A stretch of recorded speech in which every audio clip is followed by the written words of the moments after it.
Master साहब के YouTube channel पर आप सभी का स्वागत है।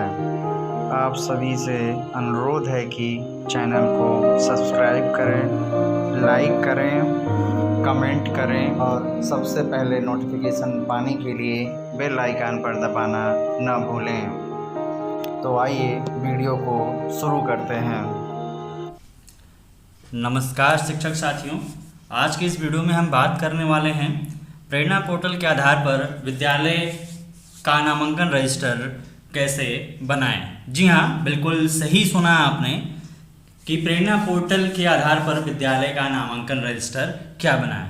अब आपके दिमाग में कंफ्यूजन आ रहा होगा कि नामांकन रजिस्टर तो पहले से विद्यालय में है, अब ये मास्टर साहब का यूट्यूब चैनल वाला बता रहा है कि नया रजिस्टर कोई बनाओ। जी हाँ, बिल्कुल वो जो आपके विद्यालय में नामांकन रजिस्टर है उसे आप बिल्कुल एज इट इज़, जैसा है वो वैसा है, उसे रहने दीजिए।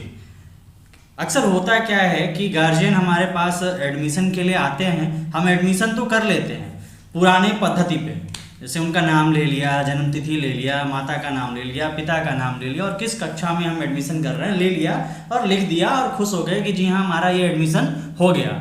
जी नहीं, तो ज़माना बदल गया है, टाइम बदल गया है और थोड़ा सा आपको भी टेक्निकल बनना पड़ेगा। टेक्निकल क्यों बनना पड़ेगा?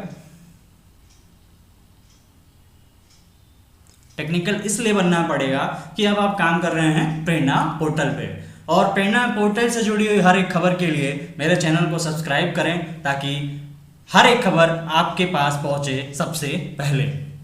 जी हाँ, आपको संदेश मिल चुके होंगे आपके ब्लॉक ग्रुप से, आपके डिस्ट्रिक्ट ग्रुप से कि प्रेरणा पोर्टल पे 100% बच्चों का नामांकन दर्ज करिए।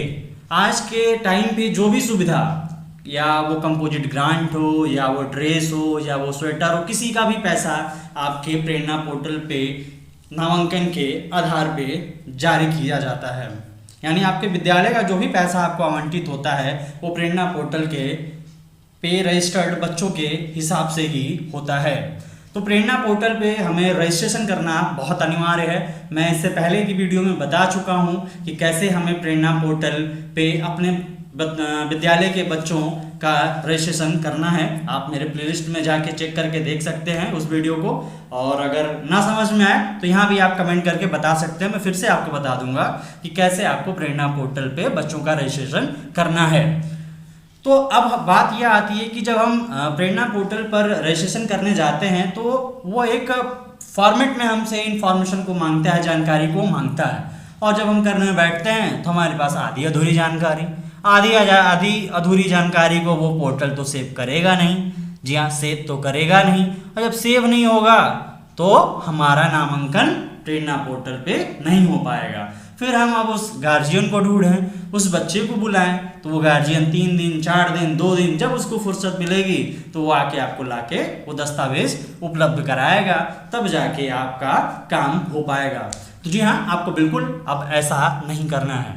आप पहली बार में ही, आपकी स्क्रीन पे मैं आपको फॉर्मेट बिल्कुल समझाने वाला हूँ कि आप विद्यालय में एक रजिस्टर ऐसा बनाइए, एक दूसरा नामांकन रजिस्टर रफ टाइप का बनाइए, उसके बाद आप अपने विद्यालय के मूल नामांकन रजिस्टर पे उसे दर्ज कर लीजिए, और प्रेरणा पोर्टल पे रजिस्ट्रेशन करने के लिए इसी रजिस्टर को लेके बैठिए। आपका 100% बच्चों का नामांकन प्रेरणा पोर्टल पे फीड हो जाएगा। जी हाँ, बिल्कुल 100% फीड हो जाएगा, इसकी गारंटी मेरी है। आपको कहीं पे भी दिक्कत नहीं आने की। तो चलिए शुरू करते हैं और देखते हैं कि हमें कौन कौन से कॉलम अपने रजिस्टर पे बनाने हैं। आप चाहें तो इसका स्क्रीनशॉट ले लीजिएगा कि कितने कॉलम रहेंगे।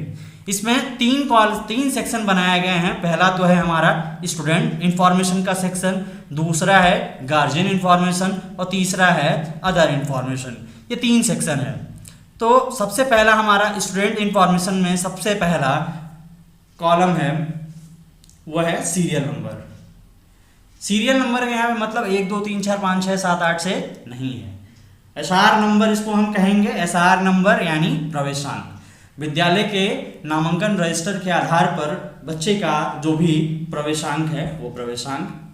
फिर उसके बाद अगला आप देख रहे हैं एडमिशन डेट, यानी जिस तारीख को बच्चे का एडमिशन हुआ है उस तारीख को हमें लिखना है।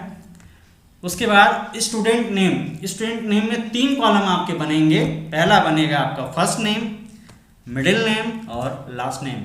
बिल्कुल ये जरूरी नहीं है कि बच्चे में तीनों नाम हो, किसी का फर्स्ट नाम होगा और मिडिल नेम नहीं होगा और लास्ट नेम नहीं होगा। हो सकता है किसी में फर्स्ट नेम भी हो, मिडिल नेम भी हो, लास्ट नेम भी हो। तो बिल्कुल ये पोर्टल पे भी कंपलसरी नहीं है। अगर सपोज दैट किसी बच्चे का नाम मनीष कुमार राय है तो मनीष जो उसका फर्स्ट नेम हो गया, मिडिल नेम कुमार हो गया और लास्ट नेम राय हो गया। लेकिन किसी का नाम मनीष है तो सिर्फ फर्स्ट नेम मनीष है, मिडिल नेम और लास्ट नेम हम छोड़ देंगे। यदि किसी का नाम मनीष राय है तो फर्स्ट नेम में हम मनीष लिखेंगे, मिडिल नेम को छोड़ देंगे, लास्ट नेम में हम राय लिखेंगे। तो ये आपको क्लियर हुआ। उसके बाद आपसे पूछता है बॉयज या गर्ल। इसमें सिर्फ जो नीचे इस पे आप बना लेंगे और नीचे सिर्फ बी और जी भी आप लिख सकते हैं अपने समझने के लिए, लड़का है कि लड़की है। कभी कभी क्या होता है कि नाम ऐसे हो जाते हैं कि हम कंफ्यूज हो जाते हैं कि लड़का है या लड़की है, ध्यान में नहीं चढ़ता है चेहरा कि कौन है। तो इस सुविधा के लिए हमें जो है यहाँ पे मेंशन कर लेना है कि बॉयज है या गर्ल है।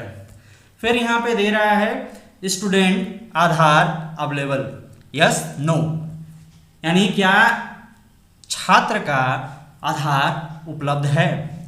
यदि नहीं तो कोई बात नहीं, यदि हाँ तो उसके आधार कार्ड की फोटोकॉपी अपने स्कूल में रख लेंगे और यहाँ पे उसके आधार कार्ड का 12 अंक मेंशन कर देंगे। आप जानते ही होंगे कि 100% कंपलसरी हो गया है कि अगर बच्चे का आधार कार्ड आपको मिल गया है तो उसका रजिस्ट्रेशन प्रेरणा पोर्टल पे कर दीजिए। फिर यहाँ पे है स्टूडेंट डेट ऑफ बर्थ। जी हाँ, यदि बच्चे का आधार कार्ड बन गया है तो जो उसके आधार कार्ड पे जन्म तिथि लिखी गई है वही आप अपने नामांकन रजिस्टर में लिखिए। ये मैं आपको सजेस्ट करता हूँ, सुझाव देता हूँ कि यदि उसका आधार कार्ड बन गया है तो उसका वही जन्म तिथि आप लिखिए नामांकन रजिस्टर पे जो कि उसके आधार कार्ड में है। यदि नहीं बना है तो उसके माता पिता के द्वारा यदि कोई डेट ऑफ बर्थ का प्रूफ दिया जाता है तो उसके अकॉर्डिंग आप लिख सकते हैं। फिर मोबाइल नंबर, जी हाँ, उसके गार्जियन का मोबाइल नंबर यहाँ पे लिख दीजिए। क्लास, किस क्लास में करना चाहते हैं। सेम फैमिली मेंबर, बहुत ही इंपॉर्टेंट है। सेम फैमिली मेंबर में हमें सिर्फ यस या नो लिखना है। यदि उस घर का कोई और बच्चा पढ़ रहा है आपके विद्यालय में तो यहाँ पे यस करेंगे, नहीं पढ़ रहा है तो नो करेंगे। सीधी से एक बात और, यदि आप एक मोबाइल नंबर या एक खाता एक से अधिक बार यूज कर रहे हैं तो यहाँ पे आपको सेम फैमिली मेंबर में यस करना है। फिर यहाँ पे फादर नेम में उसके पिता का नाम। अब बात आती है पिता का नाम कैसे लिखेंगे, तो पिता का भी आप आधार लेंगे, पिता का भी आधार लेंगे। जी हाँ, बिल्कुल, पिता का भी आधार लेंगे, माता का भी आधार लेंगे। इन दोनों का नाम उसके आधार कार्ड के अकॉर्डिंग लिखेंगे। साथ ही साथ इनके आधार के साथ इन दोनों का पासबुक की फोटोकॉपी भी आप अपने स्कूल में सुरक्षित रखेंगे। तो यहाँ पे फादर और मदर का नाम जो है बिल्कुल उनके आधार के हिसाब से। फादर आधार अवेलेबल, यदि फादर का आधार है तो उसका आधार नंबर लिख लेंगे, नहीं है तो छोड़ देंगे। मदर आधार अवेलेबल, यस या नो, यदि है तो नंबर लिख लेंगे, नहीं है तो कोई बात नहीं। लेकिन ये ध्यान देने वाली बात यहाँ पे ये है कि फादर या मदर दोनों में से किसी एक का आधार होना यहाँ पे अनिवार्य है। दोनों में से किसी एक का आधार डालना अनिवार्य है। Father mother name as per आधार, यानी फादर या मदर का नाम उसके आधार के हिसाब से क्या है यहाँ पे फिर से हमको लिखना पड़ेगा।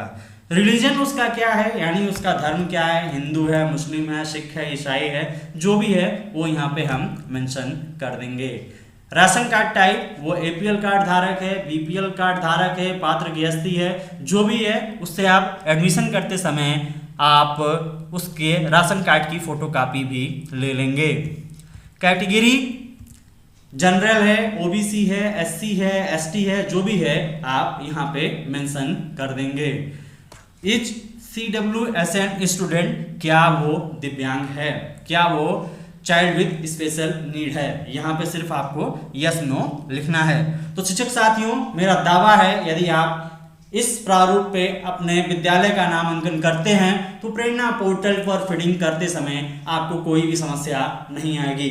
आपसे छोटा सा निवेदन, यदि आपको ये वीडियो अच्छी लगी तो प्लीज़ इसे अपने हर एक ग्रुप में, हर एक शिक्षक साथी के साथ शेयर कर दीजिए। चैनल पे नए हैं तो सब्सक्राइब कर दीजिए। और मैं आपको ये बता दूं कि यदि आपको ये फॉर्मेट चाहिए तो आप कमेंट करके इस फॉर्मेट को हमसे ले सकते हैं। वैसे आपको चाहे तो यहाँ से स्क्रीनशॉट लेके इसी प्रारूप पे एक रजिस्टर मेंटेन कर सकते हैं और अपने विद्यालय को सुचारू रूप से चला सकते हैं। आज के लिए बहुत बहुत धन्यवाद।